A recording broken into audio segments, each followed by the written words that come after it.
Sky TV.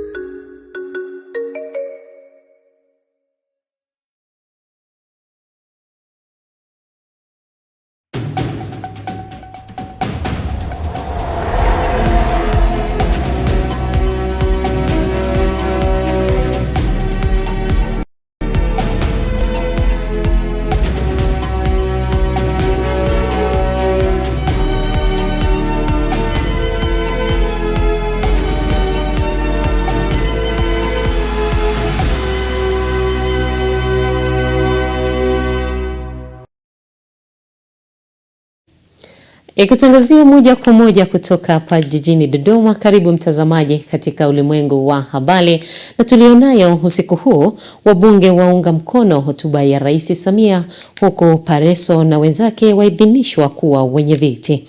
Rwanda yashitaki Uingereza mahakama ya usuluhishi. Na katika michezo, rais wa TFF Karia ashiriki maziko ya Peter Mnyika. Hujambo mtazamaji popote pale ulipo, na karibu katika ulimwengu wa habari kutoka hapa Sky TV, na kukaribisha katika saa moja ya habari. Jina langu ni Zinazire Mswima.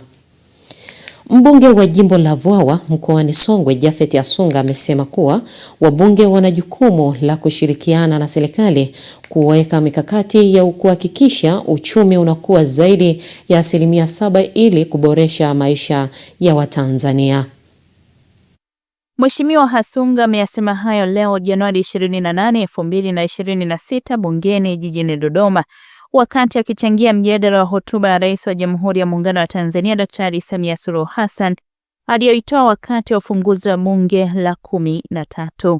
Hotuba ya Mheshimiwa Rais ilikuwa ni hotuba nzuri, hotuba yenye maono, hotuba yenye mtazamo mpana, hotuba yenye nia ya kuleta maisha mazuri kwa wananchi wa Tanzania.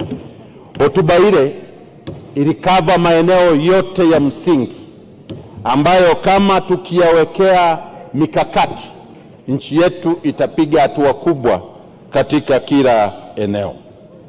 Mheshimiwa Mwenyekiti, Mheshimiwa Rais kwa kutumia slogan yake ya kazi na utu inaonyesha kwamba anasema kwamba bila kufanya kazi taifa haliwezi kuendelea.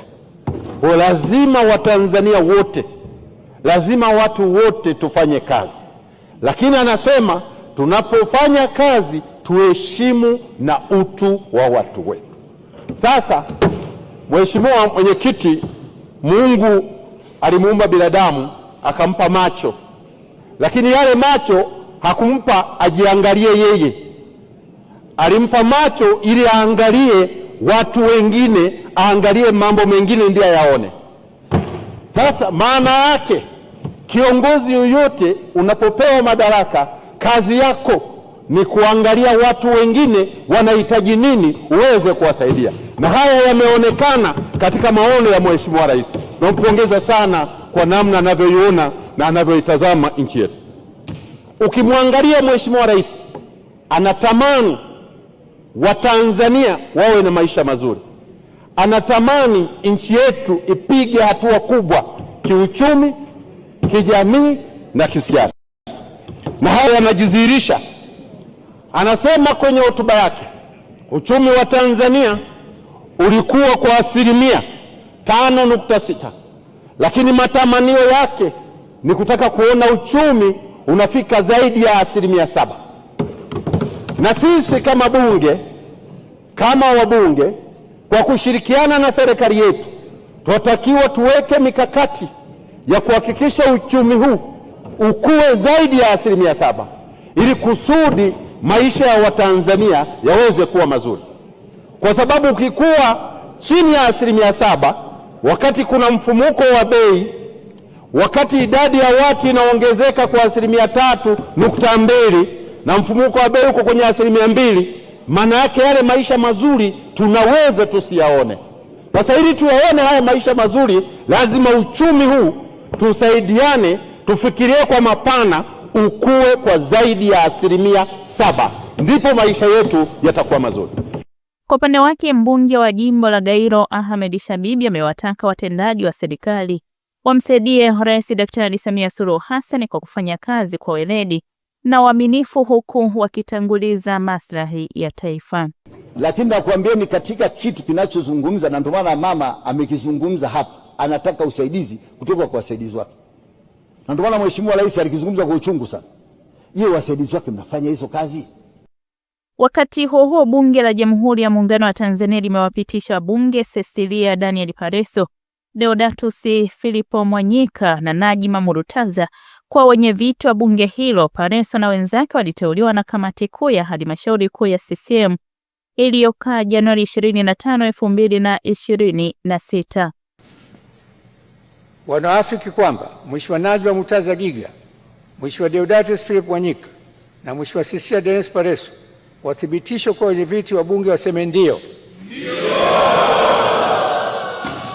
Wasioafiki kwamba Mheshimiwa Najima Murutaza Giga, Mheshimiwa Deodatus Philipo Mwanyika na Mheshimiwa Cecilia Daniel Pareso wasithibitishwe kwa wenye viti wa bunge waseme sio.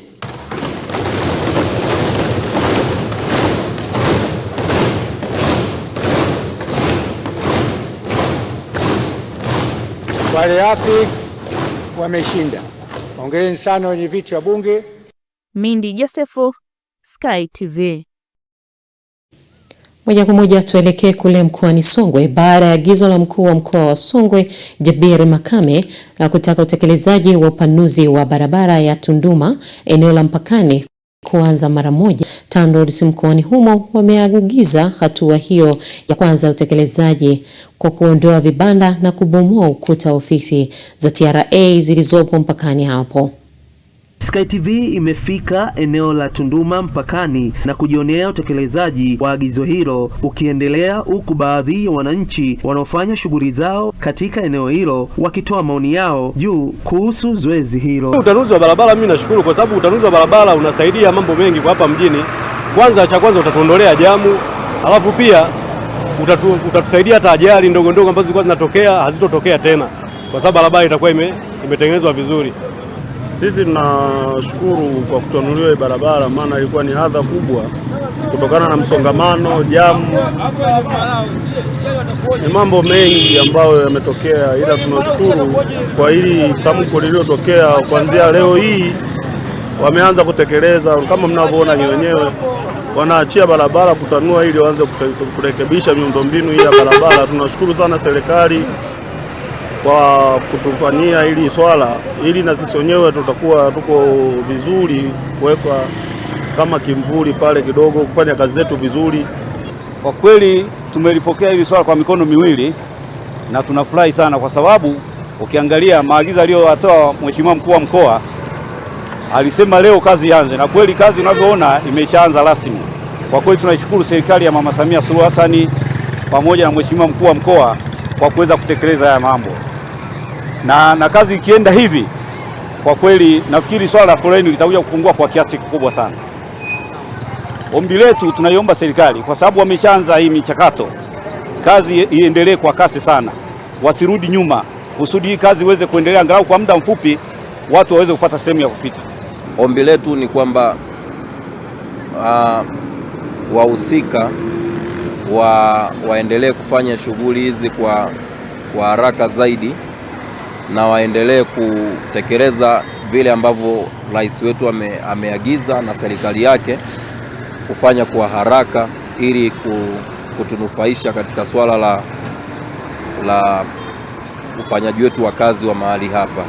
Aidha, kaimu meneja wa TANROADS mkoa wa Songwe, mhandisi Silvani Muloka, ameeleza Sky TV jinsi walivyopokea maelekezo kutoka kwa mkuu wa mkoa na hatua mbalimbali zinazochukuliwa katika utekelezwaji wa mradi huo. Nilivyosikia maelekezo ya jana kutoka kwa mkoa wa Songwe, sisi kama TANROADS tangu jana tulipopewa maelekezo tumeanza utekelezaji kwa kasi. Mpaka sasa kama unavyoona tumeweza kuwaondoa wafanyabiashara ambao wako kwenye hifadhi ya barabara.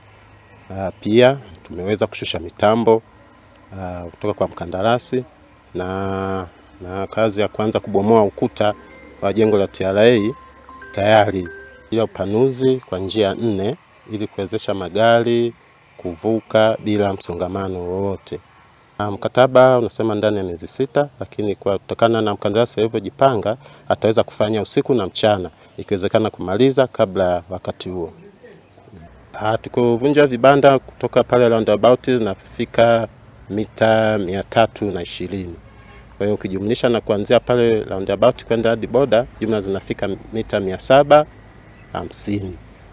Na wenzetu wa TANESCO, TTCL, watu wa maji tayari wako site wanaendelea na kuondoa miundombinu yao.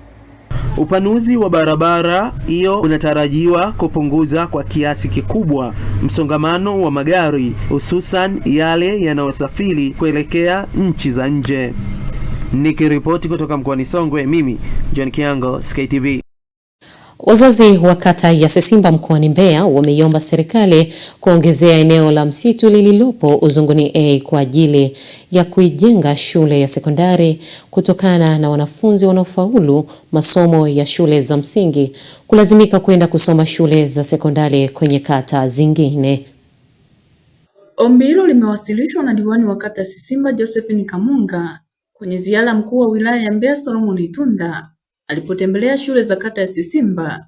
Diwani huyo amesema kuwa eneo alilonalo halitoshelezi kwa ujenzi. Tunakuomba uweze kupata eneo kwa ajili ya kujenga shule ya sekondari katika kata yetu ya Sesimba, ili kusudi mwanafunzi anapotoka hapa aende kwenye shule yetu pendwa ambayo itakayojengwa shule ya sekondari. Tulipata eneo dogo Uzunguni A. Mheshimiwa mkurugenzi aliyepita pamoja na wataalamu wake tulikwenda kuangalia. Kweli eneo lile lilikuwa ni dogo, lakini Mheshimiwa mkuu wa mkoa aliyepita alishauri kwamba tuombe eneo la msitu waweze kutuongeza ili kusudi tuweze kujenga sekondari. Kwa upande wake mkurugenzi wa halmashauri ya jiji la Mbeya Justice Kijazi amesema serikali imeendelea kutoa fedha kwa ajili ya majengo mbalimbali ya shule ili watoto wasome katika mazingira mazuri. Mheshimiwa Rais ameleta fedha nyingi kwenye jiji hili, na mfano halisi Mheshimiwa mkuu wa wilaya ni hapa tulipo.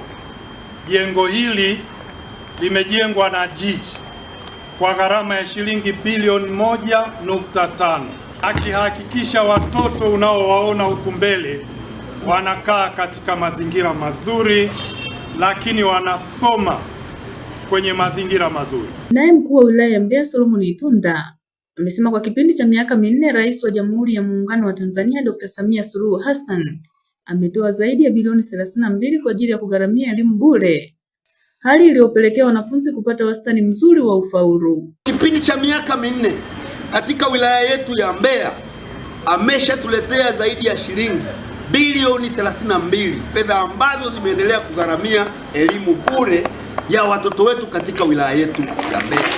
Kana kwamba haitoshi, ameendelea kuwaangalia watumishi mara tu walipoingia madarakani. Ameendelea kulipa stahiki za watumishi, mwalimu ni shahidi, kuwapandisha madaraja walimu wetu, kulipa stahiki zao, jambo ambalo limewafanya walimu wetu na watumishi wa wilaya ya Mbeya kuwafundisha watoto wetu vizuri, jambo ambalo limepelekea wilaya yetu ya Mbeya tumeendelea kufanya vizuri kwenye mitihani ya kitaifa. Kwa kipindi chote mitihani yote ya kitaifa tumeendelea kushika nafasi ya 3. Nikiripoti kutoka mkoani Mbeya, Upendo Kibetile, Sky TV. Mtazamaji, unaendelea kutazama ulimwengu wa habari kutoka hapa Sky TV tulionayo usiku huu. Kesi ya hujumu uchumi ya Mkondya yaendelea Kisutu leo. Karibu tena mtazamaji, unaendelea kutazama ulimwengu wa habari kupitia Sky TV, langu jina ni Zinazire Mswima. Kesi ya hujumu uchumi inayomkabili mkurugenzi wa kampuni ya Vanilla International Limited Simon Mkondya mwenye umri wa miaka 40 imeendelea leo katika mahakama ya hakimu mkazi Kisutu jijini Dar es Salaam, ambapo shahidi wa 13 ameendelea kutoa ushahidi. Simulizi zaidi na mwandishi wetu. Mkondya na mwenzake Lenyamam John mwenye umri wa miaka 59 ambaye ni mkaguzi mkuu wa fedha ya kampuni hiyo wanakabiliwa na mashtaka 28 yakiwemo kuendesha biashara ya upatu na utakatishaji fedha, huku mashtaka ya utakatishaji fedha yanayomkabili Mkondya peke yake. Kesi hiyo ina mashahidi zaidi ya 100 na leo shahidi wa 13 aliyejitambulisha kama Sophia Winston Mstemvu, mkazi wa Makambako mkoani Mbeya, akiongozwa na wakili wa serikali Christopher, alitoa ushahidi wake mbele ya hakimu mkazi mkuu Beda Nyaki. Anasema alifahamu kampuni ya Vanilla International Limited mwaka 2021 kupitia matangazo yaliokuwa yakitolewa na mkurugenzi wa kampuni hiyo Bwana Simon Mkenda alimaarufu Dr. Mangulue. Anaeleza kuwa baada ya kuona matangazo hayo akashawishika kutaka kufanya kilimo biashara. Aliamua kutembelea ofisi za kampuni hiyo zilizokuwa eneo la TRA Njombe, ambapo alipokelewa na Gloria Matumbazo ambaye ni mfanyakazi wa kampuni hiyo, kisha akaelezwa mazao mbalimbali yanayolimwa na kampuni hiyo. Johannes Michael, Sky TV. Matumizi ya mitandao ya kijamii kupita kiasi imetajwa kuwa chanzo cha kuongezeka kwa msongo wa mawazo. Tupate taarifa zaidi. Mitandao ya kijamii imeendelea kuwa sehemu muhimu ya maisha ya kila siku kwa wananchi wengi, hususan vijana. Katika mahojiano na wananchi, wamesema shinikizo la kuonekana bora mbele ya jamii, tabia ya kulinganisha maisha yao na ya wengine, pamoja na maoni hasi yanayotolewa mitandaoni vimekuwa vikichangia mawazo mengi na kuathiri afya ya akili, kisaikolojia na kihisia kwa watumiaji. Kwa nini inasababisha msongo wa mawazo? Kwa mfano, chukulia kwa vijana wale ambao wanapenda kutumia mitandao ya kijamii, mtu ambaye muda mwingi anakuwa yupo Instagram, Facebook, X na mitandao mingine. Unaona? Sasa inavyotokea pale, inatokea siku mambo hajaenda vizuri, hajapata hela ya kuweka bando kwa ajili ya kuperuzi. Unaona? Yaani mtu anaona kama kuna kitu kinakuwa kimepungua ndani yake, unaona? Kwa hiyo anakaa na stress, anawaza nawezaje kupata hela hapa ili niweze kupata bando, niangalie sije Mange Kimambi ameposti nini, mtu fulani kaposti kitu gani. Kwa hiyo issue inaweza kumpelekea mtu akawa anawaza. Sasa yale mawazo muendelezo yanaweza kumsababishia msongo wa mawazo.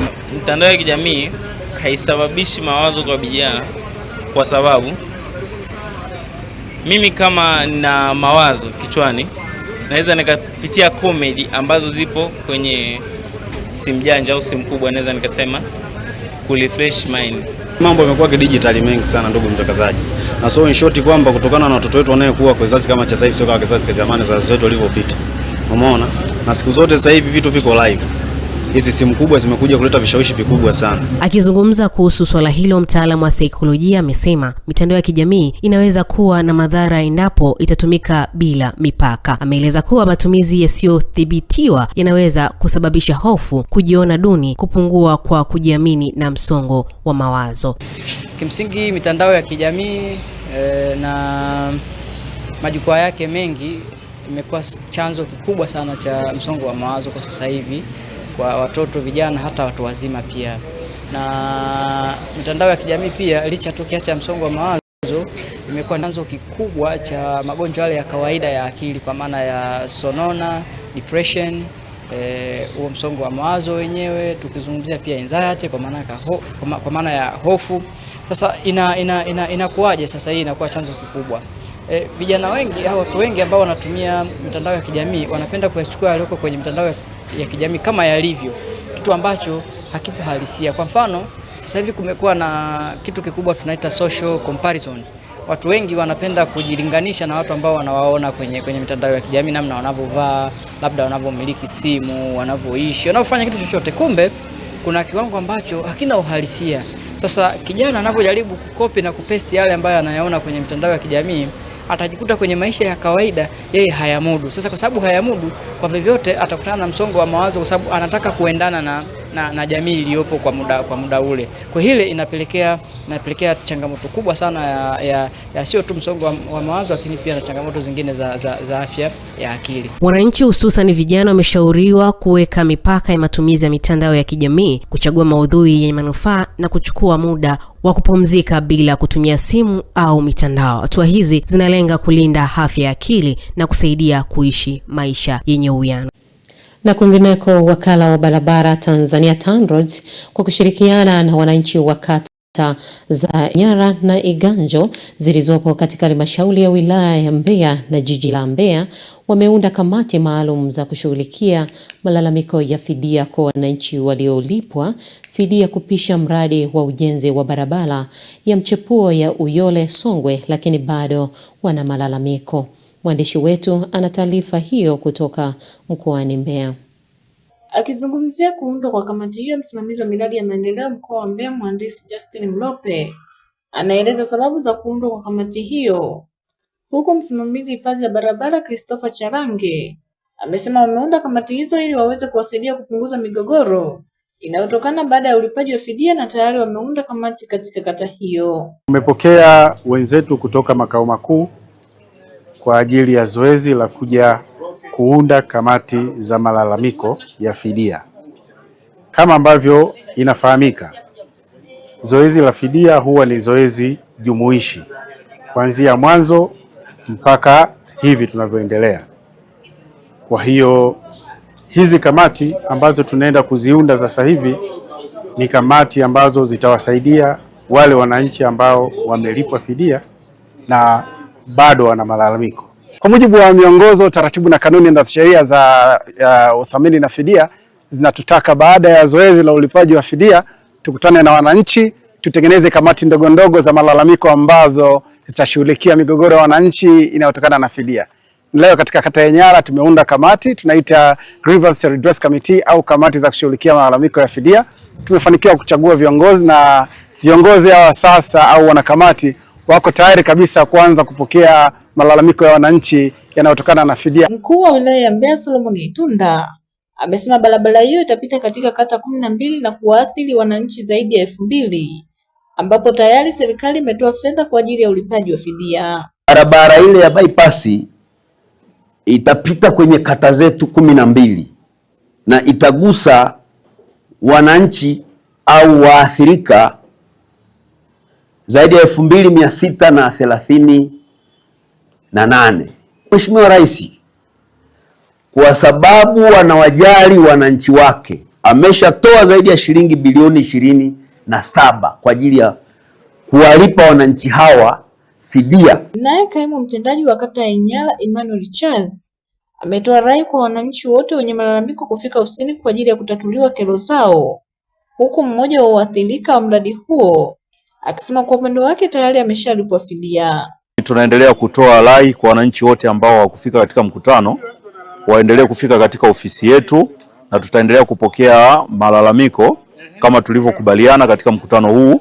Ndani ya siku 14 tutapokea malalamiko ya wananchi wote ambao watakuwa na malalamiko aidha hawakulipwa ama walilipwa pungufu ama kutakuwa kuna shida nyingine yoyote ile. Watu ambao wa TANROADS hawa walinilipa fidia yangu ambao nimefaika nayo iko milioni 26, nimeifanyia kazi kama kawaida, na mimi siwadai au sidaiwi.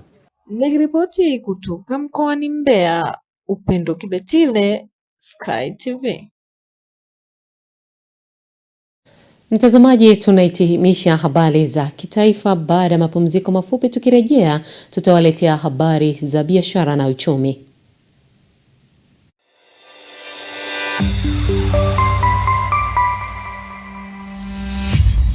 Sky TV.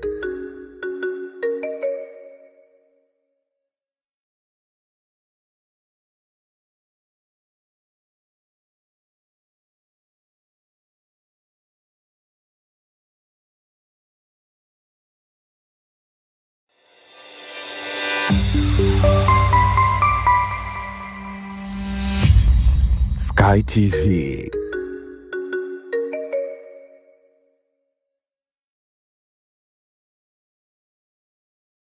Habari, jina langu ni Sarah kutoka ya ZIC. Kazi yangu ni kukuongoza katika kufanya maamuzi sahihi ya kujikinga wewe na mali yako dhidi ya majanga yasiyotarajiwa kwa kupata bima kutoka ZIC. Je, unaifahamu ZIC? ZIC ni shirika la bima lililoanzishwa mwaka 1969 kutoa huduma za bima kwa wananchi, taasisi za umma na binafsi kwa lengo la kulinda uchumi wa watu binafsi na nchi yetu kwa ujumla. Lengo letu ni kuwa kampuni ya bima inayoaminika na wateja na kutambulika kote Afrika Mashariki. Dhamira yetu ni kulinda na kuwawezesha wateja wetu kwa kuwapa huduma bora na za kuaminika. Baada ya utangulizi wangu, ungependa kujua kuhusu huduma zetu? ZIC tunatoa huduma za bima za mali na ajali, na kati ya hizi ni bima ya magari, bima ya wizi, bima ya moto, bima ya mizigo. Unazijua branchi zetu? Kuhakikisha tunawafikia wateja wetu nchi nzima, tunatoa huduma zetu kupitia ofisi zetu kuu zilizopo mtaa wa Mpirani pamoja na matawi yetu yafuatayo: Amani, Marubi, Chake Chake, Dar es Salaam, Dodoma, Mwanza, Kahama, Arusha, Tanga, Mbeya na Mtwara. Unajua ni njia gani tunazotumia kuwapa wateja wetu huduma? Tunatoa huduma kupitia ofisi zetu, kupitia mawakala na madalali wa bima waliosajiliwa na Mamlaka ya Bima Tanzania, kupitia mawakala wa Bank Assurance na pia kupitia mitandao ya simu kupitia Voda Bima na Mix by Yas. Karibu ufurahie huduma zetu kwa masaa 24. Tunakujali. Sky TV inakukaribisha mfanyabiashara, mjasiriamali, taasisi na mashirika mbalimbali kutangaza biashara yako kwa gharama nafuu. Sky TV itafurahi kuwa sehemu ya kufanikisha ndoto yako ya kukua kibiashara. Karibu utangaze nasi ili kuwafikia wateja wengi kutoka maeneo mbalimbali ndani na nje ya nchi. Kwa maelezo zaidi, wasiliana na mkuu wa kitengo cha masoko kupitia simu namba 0673 33 61 99 au 0794 96 3336. Wakati wa kukua kibiashara, taasisi au shirika lako ni sasa. Changamkia fursa hii. Sky TV, above the limit.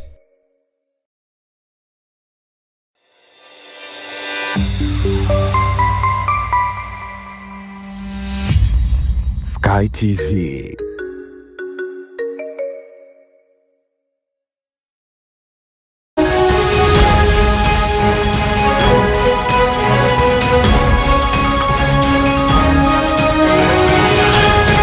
Biashara na uchumi. Karibu katika habari za biashara na uchumi. Jina langu ni Sofia Daudi. Shirika la viwango Tanzania TBS linawataka wananchi kujiepusha na matumizi ya vyakula na vinywaji visivyo na viwango, hususan vile vinavyotengenezwa na kuuzwa bila kufanyiwa uthibitisho wa ubora, kwa kuwa vinaweza kusababisha madhara ya kiafya. Kauli hiyo imetolewa na kaimu meneja wa tathmini ya hatari katika chakula wa TBS, Imakulata Tarimo, wakati maafisa wa TBS walipokuwa wakitoa elimu kwa wananchi kuhusu usalama wa vyakula, hasa bidhaa za pombe katika maeneo mbalimbali ya manispaa ya Moshi mkoani Kilimanjaro. Amesema kuwa kuwepo na ongezeko la matumizi ya pombe zisizo na viwango vinavyouzwa kwa bei ya chini, hali inayowasukuma watumiaji kuzitumia kwa kiasi kikubwa. Hali hiyo imekuwa ikisababisha madhara ya kiafya na kuathiri uwezo wao wa kutekeleza majukumu ya kiuchumi na kijamii. Unapotumia pombe holela, kwa mfano umelewa tangu asubuhi, ina maana kwamba familia yako haitaweza kupata mahitaji muhimu, kwa sababu huwezi kufanya kazi, hutaweza kuzalisha. Nchi yetu inahitaji tufanye kazi ili tuweze kuinua uchumi wetu, lakini pia uchumi wa nchi. Madhara mengine ni ya kiuchumi, kwamba kile unachokipata, kama ukipata 200 unapeleka, ukipata 500 unapeleka. Mwisho wa siku umelewa, hujui umekunywa kiasi gani, lakini pia uchumi unayumba, hutaweza kupanga mipango ya kimaendeleo. Lakini madhara ya pombe hii, kwanza ni madhara mawili ambayo nafahamu. Kwanza, vijana wa sasa hivi hawataki kufanya kazi. Wao wakishakunywa ni kuingia mitaani na kuanza kufanya vitendo vya uhalifu, ukora wa watu, ukora wa mama, kuiba. Hii ni tatizo kubwa sana, huwezi pombe. Sasa tutazame viwango vya kubadilisha fedha za kigeni kutoka Benki Kuu ya Tanzania BOT, ambapo leo Januari 28, 2026, dola ya Marekani imenunuliwa kwa shilingi 2472 na senti 4 na kuuzwa kwa shilingi 2497 na senti 2. Paundi ya Uingereza imenunuliwa kwa shilingi 3396 na senti 2 na kuuzwa kwa shilingi 3430 na senti 1. Euro ya Ulaya imenunuliwa kwa shilingi 2948 na senti 1 na kuuzwa kwa shilingi 29 77 na senti 6. Randi ya Afrika Kusini imenunuliwa kwa shilingi 154 na senti 3 na kuuzwa kwa shilingi 155 na senti 8. Shilingi ya Kenya imenunuliwa kwa shilingi 19 na senti 1 na kuuzwa kwa shilingi 19 na senti 3. Na shilingi ya Uganda imenunuliwa kwa shilingi 0 na senti 6 na kuuzwa kwa shilingi 0 na senti 6. Na huo ni mwisho wa habari za biashara na uchumi kwa siku hii ya leo. Jina langu ni Sofia Daudi.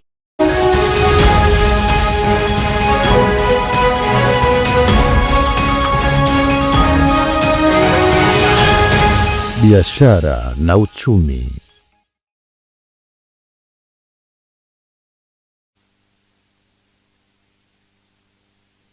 Mkusanyiko wa habari za kimataifa.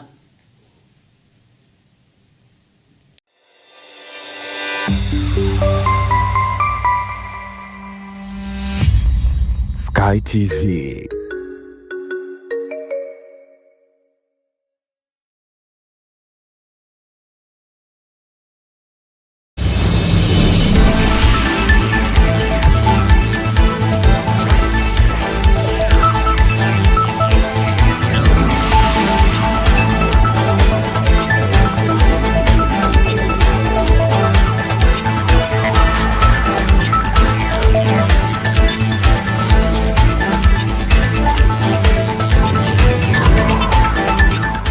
Habari za kimataifa. Karibu katika habari za kimataifa. Naitwa Pius Jayunga. Rwanda imefungua kesi dhidi ya Uingereza inayohusu mkataba wa kuwapokea wahamiaji uliofutwa na Uingereza mwaka 2024. Kesi hiyo imefunguliwa katika mahakama ya kudumu ya usuluhishi ya mjini The Hague nchini Uholanzi. Katika makubaliano yao, Uingereza ilikubali kuilipa Rwanda ili iwachukue wahamiaji kutoka Uingereza wanaowasili nchini humo kinyume cha sheria. Hata hivyo, ni wahamiaji 4 pekee waliokwenda Rwanda kwa ridhaa yao baada ya kuibuka changamoto kuhusu mkataba huo. Serikali ya Uingereza hata hivyo ilifuata mkataba huo kwa madai kuwa unapoteza fedha za walipa kodi na kuamua kusitisha malipo kwa Rwanda. Kigali imesema iko tayari kuyafuta malipo hayo ikiwa tu mkataba huo ungefutwa rasmi na masharti mapya ya kifedha yangejadiliwa, jambo ambalo halikufanyika. To acknowledge that this tectonic shift is here to stay and act. Taarifa nyingine ni kwamba mkuu wa sera za kigeni za Umoja wa Ulaya Kaja Kallas amesema Ulaya inapaswa kuimarisha uwezo wake wa kiulinzi mara moja kutokana na uhusiano wa mashaka kati ya umoja huo na rais wa Marekani Donald Trump. Kallas amesema hayo katika mkutano wa ulinzi unaofanyika mjini Brussels. Ameeleza kuwa Ulaya inapaswa kukubaliana na uhalisia mpya, kwani sio tena eneo kuu linalotegemewa na Washington. Mkuu huyo wa sera za kigeni wa Umoja wa Ulaya ametoa kauli hiyo wiki kadhaa baada ya Trump kutishia kuinyakua Greenland kutoka kwa jumuiya ya kujihami ya NATO na kutoka kwa Denmark ambayo ni mwanachama wa Umoja wa Ulaya. Nchi za umoja huo zimeshaongeza bajeti zao za ulinzi tangu Urusi ilipoivamia Ukraine. Zilikubaliana pia kuongeza bajeti ya ulinzi katika jumuiya ya NATO kutokana na shinikizo la Trump.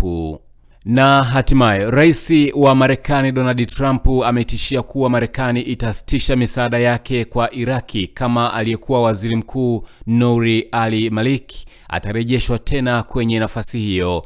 Kupitia mtandao wake wa kijamii wa Truth Social, Trump ametishia kuchukua hatua hiyo kutokana na mitazamo na itikadi alizoziita zisizofaa za Maliki. Ameongeza kuwa kama Iraki haitopata msaada wa Marekani, haitakuwa na fursa ya kupata mafanikio, maendeleo au uhuru. Itakumbukwa kuwa wiki iliyopita, ikiwa ni miezi miwili baada ya uchaguzi wa bunge wa Iraq, chama tawala nchini humo kilimteua al-Maliki kama mgombea wake wa nafasi ya waziri mkuu. Jumanne wiki hii, bunge lilipaswa kumchagua rais mpya ambaye angemteua waziri mkuu. Hata hivyo, kulingana na ripoti za vyombo vya habari, uchaguzi wa rais uliahirishwa baada ya kutofautiana kuhusu mgombea wa nafasi hiyo. Nouri al-Maliki aliwahi kuwa waziri mkuu wa Iraki mwaka 2006 hadi mwaka 2014. Mwisho wa habari za kimataifa, nami naitwa Pius Jayunga.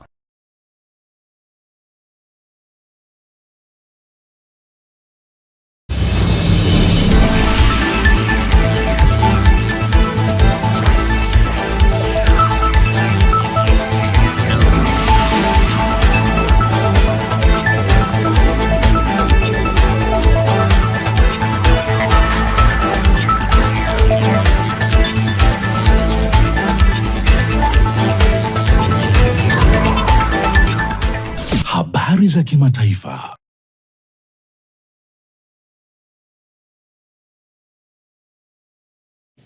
Mtazamaji, ni wasaa kuelekea viwanjani tukaangazia yale yaliyojili leo katika michezo.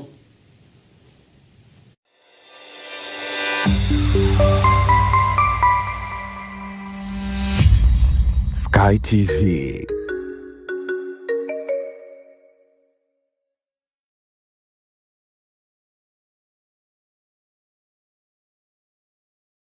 Habari, jina langu ni Sarah kutoka ZIC. Kazi yangu ni kukuongoza katika kufanya maamuzi sahihi ya kujikinga wewe na mali yako dhidi ya majanga yasiyotarajiwa kwa kupata bima kutoka ZIC. Je, unaifahamu ZIC? ZIC ni shirika la bima lililoanzishwa mwaka 1969 kutoa huduma za bima kwa wananchi, taasisi za umma na binafsi kwa lengo la kulinda uchumi wa watu binafsi na nchi yetu kwa ujumla. Lengo letu ni kuwa kampuni ya bima inayoaminika na wateja na kutambulika kote Afrika Mashariki. Dhamira yetu ni kulinda na kuwawezesha wateja wetu kwa kuwapa huduma bora na za kuaminika. Baada ya utangulizi wangu, je, ungependa kujua kuhusu huduma zetu? ZIC tunatoa huduma za bima za mali na ajali, na kati ya hizi ni bima ya magari, bima ya wizi, bima ya moto, bima ya mizigo. Je, unazijua branchi zetu? Kuhakikisha tunawafikia wateja wetu nchi nzima, tunatoa huduma zetu kupitia ofisi zetu kuu zilizopo mtaa wa Mpirani pamoja na matawi yetu yafuatayo: Amani, Marpubi, Chake Chake, Dar es Salaam, Dodoma, Mwanza, Kahama, Arusha, Tanga, Mbeya na Mtwara. Unajua ni njia gani tunazotumia kuwapa wateja wetu huduma? Tunatoa huduma kupitia ofisi zetu, kupitia mawakala na madalali wa bima waliosajiliwa na Mamlaka ya Bima Tanzania, kupitia mawakala wa Bank Assurance na pia kupitia mitandao ya simu kupitia Voda Bima na Mix by Yas. Karibu ufurahie huduma zetu kwa masaa 24. Tunakujali. Sky TV inakukaribisha mfanyabiashara, mjasiriamali, taasisi na mashirika mbalimbali kutangaza biashara yako kwa gharama nafuu. Sky TV itafurahi kuwa sehemu ya kufanikisha ndoto yako ya kukua kibiashara. Karibu utangaze nasi ili kuwafikia wateja wengi kutoka maeneo mbalimbali ndani na nje ya nchi. Kwa maelezo zaidi, wasiliana na mkuu wa kitengo cha masoko kupitia simu namba 0673 33 61 99 au 0794 96 3336. Wakati wa kukua kibiashara, taasisi au shirika lako ni sasa. Changamkia fursa hii. Sky TV, above the limit.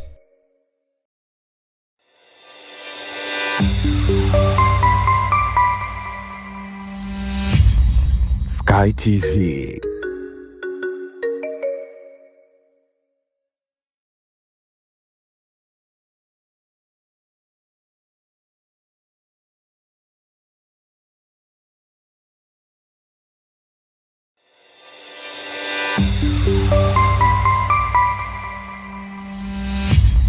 Sky TV.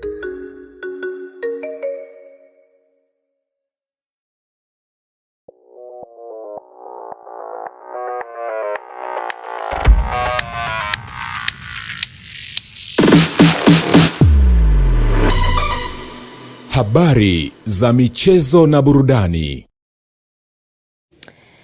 Hujambo na karibu mtazamaji wa Ulimwengu wa Habari. Sasa ni wasaa wa kuelekea viwanjani kwenda kufahamu taarifa za kimichezo. Jina langu Lai Saidi.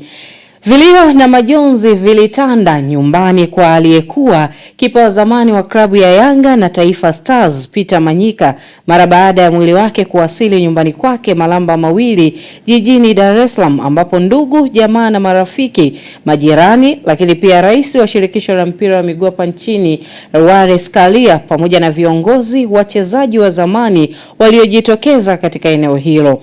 Mara baada ya mwili kuwasili, ulipelekwa na familia kisha kufanyiwa maombi mafupi ya kumwombea marehemu kabla ya safari ya kwenda kanisani kwa ajili ya ibada maalum. Manyika aliyezaliwa Februari 19 mwaka 1972 amefariki Januari 26 mwaka huu. Ameacha kumbukumbu ya mchango mkubwa katika soka la Tanzania akiwa mchezaji na baadaye kocha. Manyika pia, ambaye hadi umauti unamkuta, alikuwa kocha wa makipa wa klabu ya Namungo FC, aliaga dunia katika hospitali ya Santa Monica jijini Dar es Salaam, ambapo alipatwa na umauti huko akipatiwa matibabu baada ya kuugua ghafla, na leo kupumzishwa katika nyumba yake ya milele katika makaburi ya Kinondoni jijini Dar es Salaam. Na mwaka 2003 Manyika aliongoza timu ya taifa ya Tanzania Taifa Stars kutoa ubingwa wa mashindano ya kombe la Challenge yanayohusisha timu za taifa kutoka nchi wanachama wa Baraza la Vyama vya Mpira wa Miguu Afrika Mashariki na Kati, yani Sekafa. Na mwaka 1999 aliongoza Yanga kutoa ubingwa wa mashindano ya klabu bingwa Afrika Mashariki na Kati, na klabu ya hapo mwaka 1998 aliongoza Yanga kutinga hatua ya makundi ya ligi ya mabingwa Afrika. Mwenyezi Mungu haipumzishe roho ya marehemu mahali pema peponi. Amin. Na kwingineko ni kuhusiana na kikosi cha Yanga kimewasili visiwani Zanzibar tayari kwa mechi ya mzunguko wa 4 wa ligi ya mabingwa Afrika dhidi ya National Al Ahly ya Misri, ambapo Yanga imeelekea visiwani humo ikiwa na deni la kulipa kisasi baada ya kupoteza kwa mabao 2-0 katika mchezo wa mzunguko wa 3 ambao ulipigwa mwishoni mwa wiki iliyopita mjini Alexandria nchini Misri. Hali hiyo inaiweka timu hiyo katika hali ya shinikizo la kupata ushindi ili kuendelea na matumaini ya kuingia hatua ya robo finali. Mechi hiyo ya mzunguko wa 4 itachezwa siku ya Jumamosi katika dimba la New Amani Complex visiwani Zanzibar, na mchezo huu utapigwa majira ya saa 1 usiku. Nao klabu ya Wekundu wa Msimbazi Simba imeanza kesho inatarajia kushuka dimbani kwa ajili ya michuano ya kumladhi. Ligi kuu ya soka Tanzania bara itaendelea tena kwa siku ya kesho, ambapo Wekundu wa Msimbazi Simba watakuwa katika uwanja wa Meja Jenerali Isamuhyo jijini Dar es Salaam wakiwakaribisha wazee wa mapigo na mwendo Mashujaa FC katika mwendelezo wa ligi kuu Tanzania bara. Mchezo huo utakaopigwa majira ya saa 10 jioni ikiwa ni fursa muhimu kwa mnyama Simba kurekebisha makosa yake, huku Mashujaa FC wakiwa na lengo la kuendeleza upinzani wake mkali dhidi ya miamba hiyo ya soka hapa nchini. Katika kuelekea mchezo huo wa siku ya kesho, kocha mkuu wa kikosi cha Simba Steve Barker amesema wanazihitaji alama zote 3 kwenye mchezo huo, lakini pia kwa kocha ambaye ni anakiongoza kikosi cha Mashujaa Salum Mayanga amesema wamejiandaa vizuri kwa ajili ya mchezo huo. Yeah, there is firstly on that part there is 1 or 2 sort of injury concerns. We'll just have to reassess today, and you know there's a possibility Kapombe is carrying a bit of a knock, and that you know he's doubtful for the game, but and Bajaba is also just recovering from a hamstring strain, but so they will be both doubtful for tomorrow, but otherwise the rest of the squad is in good health. You know, as I said, just watching the league, I've seen that you know, there's a lot of good players in the league, and every team has potential players in their team that can win games for them. As our opponents tomorrow have good technical ability, and they look like you know, a team that is really well coached with good individual players in different positions. So being Simba, very important for us is also to ensure that we achieve what we want to achieve. There's a specific way we want to be playing, and we are showing progression and getting there. I think our identity as a football team will be more and more on display tomorrow and in the weeks and months to come. So it's our responsibility as Simba Sports Club. If we do have ambitions to be challenging to win the league, it's our responsibility, being our home game, that you know, we perform to the level that we have to ensure that we get maximum points. And then once we have done that, obviously then concentrate on a big match coming on the weekend. Jumatatu kama mechi iliyopita sikuweza kuwatumia, bado endelea na matibabu, lakini waliokuwepo wako kwenye hali njema na na imani masahisho tuliyofanya tuko kwenye hali nzuri kwa ajili ya mchezo wa kesho. Sio mchezo rahisi, ni tunacheza na timu bora Tanzania, timu bora Afrika, na tunategemea mchezo utakuwa wa kimbinu zaidi. Kwetu tumejiandaa kuweza kucheza nao katika mazingira ambayo tumeona mechi zao za mwisho ya kimataifa na ile ya Mtibwa, na imani tutacheza kwa tahadhari, pia kwa kuheshimu na kuona tunakuwa na mwendo mzuri katika muda wote wa mchezo.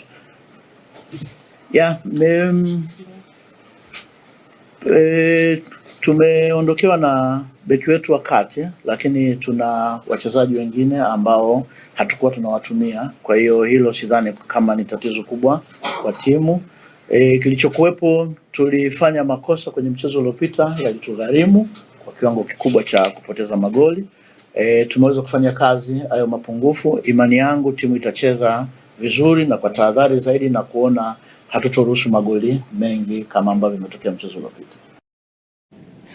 Wakati huo klabu ya Simba leo imezindua hamasa kuelekea mchezo wake wa raundi ya 4 Ligi ya Mabingwa Afrika, ambapo Simba watakipiga dhidi ya Esperance Deportivo de Tunis, mchezo utakaochezwa siku ya Jumapili saa 10 jioni katika dimba la Benjamin Mkapa. Meneja habari na mawasiliano wa klabu ya Simba Ahmed Ali amesema huu sio muda wa kuanza kutafuta mchawi nani aliyesababisha kufungwa mechi 3 za kwanza, bali ni muda wa kuipa sapoti klabu hiyo.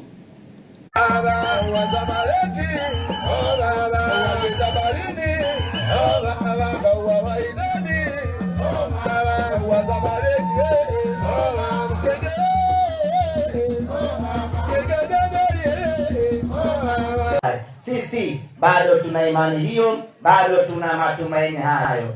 Lengo langu moja kuona Simba, sio muda wa kushikana mashati, sio muda wa kutafuta mchawi, wala sio muda wa kulaumiana, wala sio muda wa kumtafuta nani ametufungisha mechi 3 zilizopita. Huu ni muda wa wanasimba kuangalia tunashindaje mechi 3 zijazo. Huu ni muda wa wanasimba kuangalia tunapataje alama 9 zijazo. Huu ni muda wa wanasimba kuangalia tunakwendaje robo finali. Yaliyopita yamepita, tunaangalia anayokuja mbele yetu. Ukishazika haukai juu ya kaburi na kuanza kusoroneka, unarejea nyumbani kupanga mipango mingine ya kimaisha. Tumeshamaliza mechi zilizopita, sasa tunaangalia mechi zijazo, tunapataje alama 9. Tuelekee kimataifa, ambapo usiku wa leo unatarajiwa kuwa usiku wa historia barani Ulaya, ambapo jumla ya mechi 18 za ligi ya mabingwa barani Ulaya UEFA Champions League zitapigwa kuanzia majira ya saa 5 usiku huu, huku kila timu ikisaka alama 3 muhimu katika mzunguko wa 8. Miamba ya soka kutoka nchini Hispania, Real Madrid itakuwa ugenini dhidi ya Benfica. FC Barcelona wao watawakaribisha Copenhagen, huku miamba mingine ya Uingereza Arsenal, Liverpool na Manchester City zikishuka dimbani kumenyana na Kairat Almaty, FC Karabag pamoja na Galatasaray ya Uturuki katika mfululizo wa michezo hiyo 18. Mbali na michezo hiyo, macho ya wapenzi wa soka yatakuwa kwenye mtanange utakaowakutanisha mabingwa watetezi ambao ni Paris Saint-Germain dhidi ya Newcastle United na pambano la kukata na shoka kati ya Borussia Dortmund dhidi ya Inter Milan. Ratiba hii ya mechi 18 inakamilishwa na michezo mingine mikali ikiwemo Napoli dhidi ya Chelsea, PSV dhidi ya Bayern Munich, jambo ambalo litafanya usiku wa leo kuwa na machaguo mengi ya burudani kwa mashabiki wa soka duniani kote. Na katika tennis, Novak Djokovic amefanikiwa kufuzu nusu fainali ya Australian Open baada ya Lorenzo Musetti kupata majeraha licha ya kuongoza kwa seti 6-4, 6-3 katika mchuano ambao ulikuwa ni wa robo fainali. Musetti alipata jeraha la mguu wa kulia mapema katika seti ya 3, ambapo Djokovic alikiri kwamba alikuwa na bahati ya kuendelea baada ya Musetti kuumia raundi ya 3, ambapo baada ya kutinga katika hatua hiyo Novak alisema leo alipaswa kupigwa, lakini ataongeza maombi yake maradufu usiku wa leo, na shukrani zake ni kwa Mungu kwa kumpa nafasi hiyo tena. Novak ambaye ni bingwa mara 10 wa Australian Open atacheza na mshindi Jannik Sinner ambaye ni Ben Shelton katika nusu fainali siku ya Ijumaa. Taarifa hiyo inatufikisha tamati ya habari za michezo na burudani. Ni kurejesha kwake Zinazire Mswima aweze kutamatisha ulimwengu wa habari.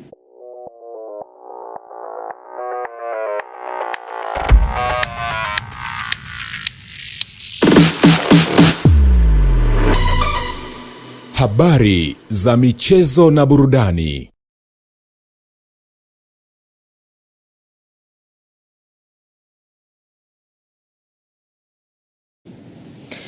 Na sasa ni utabiri wa hali ya hewa kutoka kwa OTMA kwa saa 24 zijazo kuanzia saa 3 kamili usiku.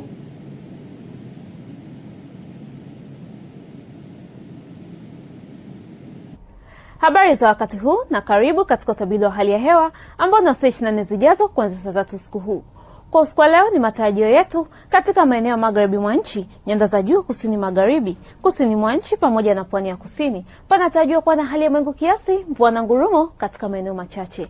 Kanda ya kati, mkoa wa Manyara na Arusha, panatarajiwa kuwa na hali ya mawingu kiasi, mvua katika maeneo machache. Huku maeneo mengine hapa nchini yaliyosalia yakitarajiwa kuwa makavu. Kwa siku ya kesho pepo inatarajiwa kuvuma kwa kasi ya kilomita 20 kwa saa kwa ziwa Victoria, ziwa Tanganyika, ziwa Rukwa na ziwa Nyasa. Hali ya ziwa inatarajiwa kuwa na mawimbi madogo. Na kwa ukanda wa pwani yote pepo inatarajiwa kuvuma kwa kasi ya kilomita 30 kwa saa, huku hali ya bahari ikitarajiwa kuwa na mawimbi makubwa kiasi.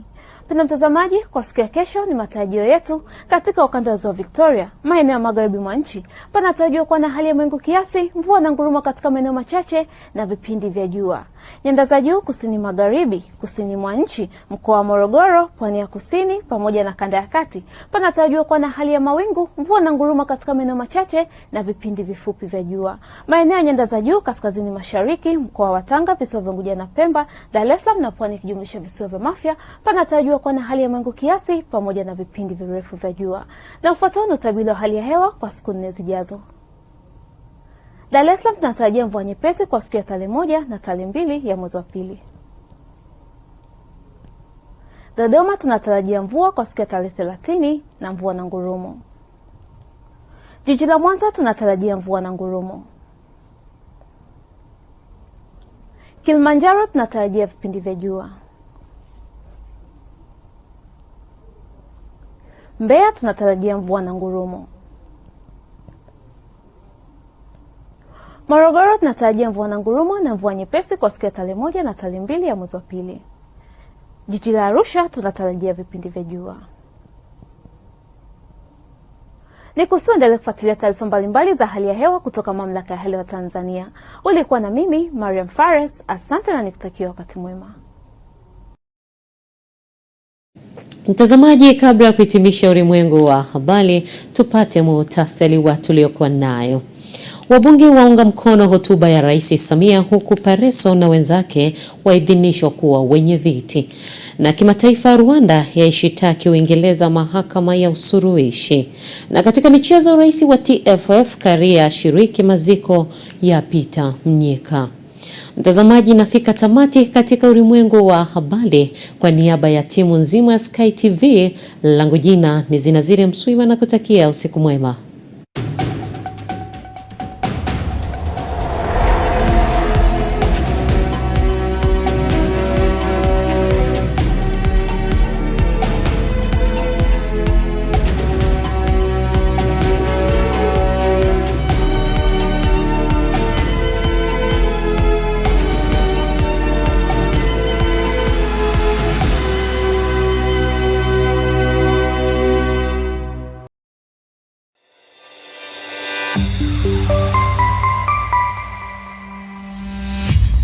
Sky TV.